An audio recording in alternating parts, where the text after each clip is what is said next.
Welcome back to Nick Lange's movie review, episode number 84. This is reviewing the 14th James Bond film and the 7th and final Roger Moore film of the James Bond series. I forgot to mention this in my last video, that starting with the last up until the second Timothy Dalton film, M is played by Robert Brown. He basically takes over the last film and continues the next three films. And these four films are also the last films that John Glenn does as the director of this particular film series. Film starts off kind of like the opening of The Spy Who Loved Me, where Bond is basically in Alaska, where he discovers like a body. It's revealed to be 003, and it has covers like a necklace, and it has like this chip in it, and it says, of course, it's later revealed to be Max. Yeah, I should point out though, this movie has a lot of elements from Spy Who Loved Me in here for some reason, even some Moonraker stuff, which is kind of weird. This is supposed to be Moore's final movie, and also he looks like he's aged in just 2 years, which there's a reason for that. From what I heard, he got himself a facelift. Yes, Roger Moore got himself a facelift. So he finds the chip, looks at it for a bit, and then he's attacked by some random goons. And he basically rides on a skateboard. A snowboard. And of course, he gets basically hijacked by the Beach Boys. It's a good song. I like the Beach Boys song, but man, it's quite awkward to see us in a James Bond action with a Beach Boys song. Eventually he gets away from them, and then he comes across this submarine-shaped iceberg with the Union Jack logo on it. I'm like, yeah, this is simply put a retread of Spy Who Loved Me. And he goes in the sub, and then he basically gets down with the woman in the boat. He just pulls down the zipper of her jacket and says, "It's a long way to England." And then we open time sequence. Yeah, I just pointed out the View to a Kill song is done by Duran Duran. It's a very good song. I love this song. It's one of my favorite James Bond opening songs. And then we cut to MSX headquarters, where they talk about the chip and the whole thing of Max Zorn. And of course, Bond also goes to a horse track with not only M, but also Moneypenny and Q. Yes, Q is there as well. And, well, they're also there with Patrick Niven from the TV show The Avengers. Yes, the guy who played Mr. Seed. Yeah, he's in this movie. Though he gets killed halfway through the movie in the most dumbest way possible. Yep. And so, they go to the horse track to suspect that, basically Zorn's under suspicion of basically putting drugs in, why his horses are always winning the races. Suspect it might be drugs. And at one point, the horse gets out of control, and of course, this is where they introduced Max Zorn, played by the awesome Christopher Walken, and his henchwoman / girlfriend, Mayday, played by Grace Jones. Yes, Grace Jones. And I should point out that this is one of the 2 films I've seen this actress in. The other film was Conan the Destroyer. Yes, I've seen Conan the Destroyer. It's hilariously bad, but it's the only film I've seen the woman in. Yep. And basically goes up and stops the horse. You see her bareback anyways. And of course, they go visit Zorn's house. This is one infamous scene in the movie where we show off basically that Mayday is apparently a superhuman, where she picks up a guy over her head. Fun fact where the guy pointed out that she basically pulls over her head. That's Dolph Lundgren. Yes, the guy who basically later on, who would know for playing He-Man from the film. He played in the film The Masters of the Universe, was the first actor to play the Punisher, and of course, playing the character in playing Ivan Drago and Rocky IV. Yes, this guy. A guy basically known for being derided being a B-movie actor. Not big name as a lot of other actors, but yeah. Dolph freaking Lundgren, who I did recently see in the Aquaman film that came out late last year, playing Mira's father. Why not? Yeah. So they have Bond basically snoop around the place for a while, and of course plays like a recording. Of course, when they have this little party scene, this is basically what used Stacey Sutton, played by Oh, what's the actress's name?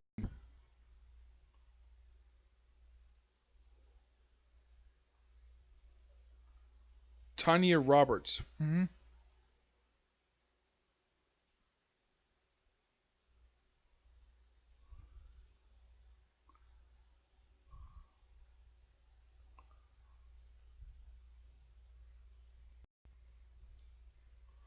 Yeah, but with Tanya Roberts. Yep, this was they introduced her. They talk for a while, and then she gets dragged away by, well, Mayday. And all of a sudden, something really weird. He pulls out the most crappiest gadget that. I agree, this gadget is freaking terrible. Like, what is the whole point of this gadget? Is that Bond puts on a pair of sunglasses, and then basically pulls on the side. Apparently, like makes up like disappear, and nothing was coming. Of course, this ranch head who was basically revealed in the Zorn plot, minor player anyways. Now for the party, then you have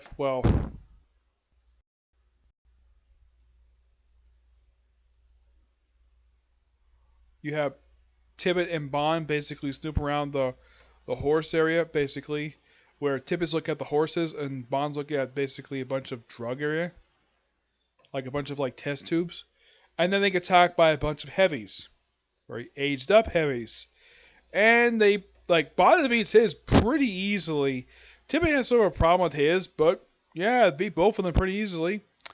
And then we also had this really odd scene of Zorn and Mayday just training for a while. And then eventually, basically, Zorn forced himself on her. But they make out for a bit, and then they get to by a freaking phone call. Like somebody Bond disappeared. And they found out something, and of course you see her basically, sort of like see her undress out of this yoga outfit she's in. See, put on a bathrobe, and then she's like, okay, like come across, so go and get dressed. And then she opens up her bedroom door, and there's Bond, butt naked in her bed. Yep, Bond. And so she says, Mayday, where you been? I want you to take care of me. Okay. And Grace, and then Mayday's like, I think I'll try this out. And Zorn's like, okay, have fun. And then she takes off her robe, and then they get in bed together and they have sex. Yep. Basically, Grace Jones also noteworthy for the second black female Bond girl. Black Bond, second black Bond girl in the whole series. Next time we will not see this until Dying Air Day.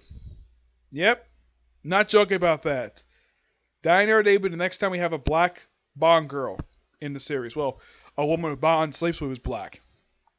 Yep. And of course, so we have like Tia goes out, take the car for a car wash, see Grace Jones there. Or he's like, open the gate, please. And of course, she goes to the open gate anyways. She disappears, and this is the most stupidest thing possible. It's like, okay, then we have him basically go to the car wash, and then while he's going to the car wash, he gets killed by He gets Mayday in the car wash. Bond, of course, is facing a racehorse. Basically, this is also one of the few times, basically, in the film we have an obvious stunt double. Yes, the first time I forgot to mention this. There's a scene set in Paris, Eiffel Tower. Bond is talking to an ally of his. Talking for a while, and he gets stung by this bee sting something. Bond chases this woman, who's later to be Mayday. Chases her all across Paris. Like first chase up top of the chase across a restaurant. Basically, also wrecks a taxi cab while he's at it. Basically wrecks it where it's to the point where just basically just two wheels and basically half the car is there. And of course, there's this infamous deleted scene where Bond is like after like Grace Jones after Mayday gets away, he's sort of basically off screen like taken back. Yeah, this is really funny scene that was deleted. I saw this where M is bailing out Bond out of jail, which I heard the reason why it was cut because it seemed like a scene from the Pink Panther. Kind of is. Anyways, I'm trying to think. There was anything else? I'm trying to think here. Um, hmm. I think. Yeah. After Bond tries to get away, then of course tries to get in the car, and of course Mayday jump in the car with Tim and basically dead in the back seat. And then they knock out Bond, try to drown him in the car. Of course, Zorn and Mayday kiss. And Bond just stay. I'm like, alright, Civic basically don't bother to see their handiwork. And Bond stays alive by sucking, get this, helium out of tires. I don't know if this is possible, but yeah. Eventually gets the car to the surface, then he gets away from there, gets to San Francisco, meets up with Stacy, stops a bunch of guys basically bust around her house. Though he first meets up with her, meets up with a city. Yeah, I think it's at her house. They eventually go to City Hall to where she gets fired, and of course they have a fight with Max Zorn.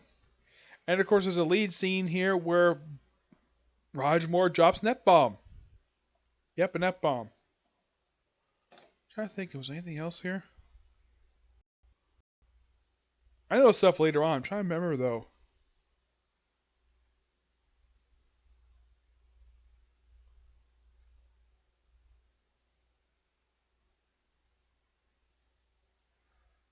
Let's see. Oh yeah. Then we have like this person that they get fired, and later they go back to the place where they run the Mayday and Zorn. They kill her former boss, blame it on Bond, and of course, place is catching on fire. Bond basically gets Stacy out of there. Well, of course, he has the yell like James, James, James, James the whole time. Gets her out basically, and of course gets her out via fire truck. And then we have a police officer try to arrest Bond. Of course, they also had this thing where he met with his ally who's Chinese, and apparently he was later found dead in Chinatown. Somehow, they don't show us on screen. He tried to arrest Bond, despite the fact he has no evidence aside from a freaking gun. He has no motive to kill this particular city employee, and yet this cop basically just really wanted to arrest Bond. And of course, this is what Bond reveals. Yeah, I'm a member of the British Secret Service. Yes. Yeah, and I'm whatever. You're still under arrest. And he basically covers him with water from the fire truck. And they proceed to have a chase through San Francisco on a fire truck. They get away, and eventually they find out where Zorn's going. This salt mine.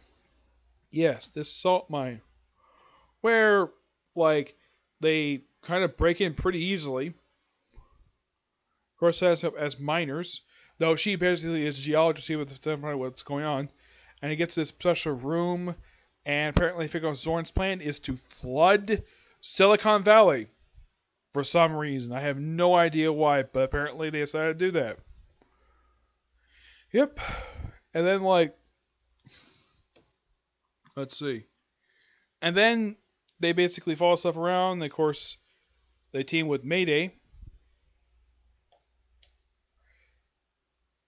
And he proceeds, and of course, McNamara's like, let's blow the vault. And then he proceeds to gun down. He proceeds to gun, of course, he guns out a hand machine and guns down a bunch of miners. For no reason. I heard that Roger Moore did not like this at all. He hated this. It's a good thing this was his last film because, well, he didn't stick around after this. Neither him or Moneypenny stayed. Though Robert Brown and Desmond Williams stayed after this. Well, Desmond Williams stayed for about I think it was about 5 more films before he died. Robert Brown left 2 films later. Yep, of course, we have the flooding going on. Of course, they eventually get out of there. Not much of a problem. And they get the bomb out of there. Basically, this big one that was going to basically destroy Silicon Valley anyways. And then somehow Stacy is able to not avoid a freaking blimp. Yes, a blimp. The Max Zorn blimp. Which has his doctor on board, this crazy scientist, who apparently is responsible for where he is. And then basically Bond sort of follows him to, well, gets on the rope and just, well, of course, also before all this, Mayday gets killed by the bomb exploding. Yep, kill off Mayday. And of course, her friends get killed off. Oh, before I continue, before this, there's this really weird scene where we went into the character Jenny. Yeah, she was a character who basically was like to show up on and on previously.